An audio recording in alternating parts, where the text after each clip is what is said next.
কাউকে নিতে হবে না। মেয়েরা কি ফেলনা নাকি? হ্যাঁ, বাজারে বিক্রি হওয়া কোনো আনাজপাতি যে কেউ নিতে আসবে?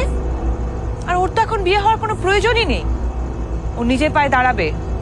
ওরে শয়তানি, এত বড় সাহস! খবরদার মা!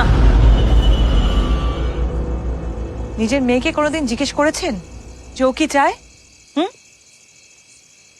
মঙ্গলা, সত্যি কথা বল, ভয় পাবি না। তুই এই বিয়েটা করতে চাস? বল। আমি বিয়ে করব না মা,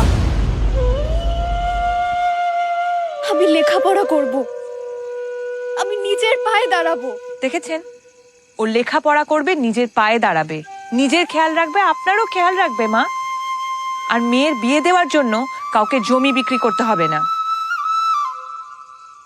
রূপশ্রী প্রকল্পে পশ্চিমবঙ্গ সরকার এককালীন 25,000 টাকা মেয়েদের দেয় বিয়ের জন্য।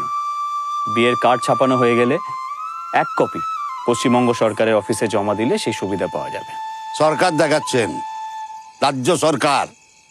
আরে কেন্দ্রীয় সরকার যদি মাথার উপর থেকে হাতটা তুলে নেয় না, তাহলে আপনার এই লক্ষ্মীর ভান্ডার ভাঁড়ে মা ভবানী হতে 2 দিনও সময় লাগবে না, বুঝছেন? সরকেলদা, গত 3 বছর ধরে দিল্লির জল বাংলা অব্দি পৌঁছায়নি, তাতে বাংলা কিন্তু থেমে থাকেনি। তাই লক্ষ্মীর ভান্ডার হোক বা কৃষক বন্ধু, মাননীয় মুখ্যমন্ত্রী মমতা বন্দ্যোপাধ্যায়ের মা মাটি মানুষের সরকার মানুষের পাশে ছিল, আছে, থাকবে। আর এই চাইল্ড ম্যারেজ অ্যারেঞ্জ করার দায়ে যদি জেলে না যেতে চান, তাহলে চুপচাপ পাতলা হয়ে যান। বলছি আমার দাঁতে খুব ব্যথা, তোরা কেন যে আমার ফালতু বকাস?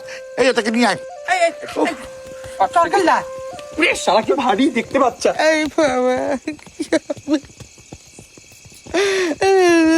কি হবে গো?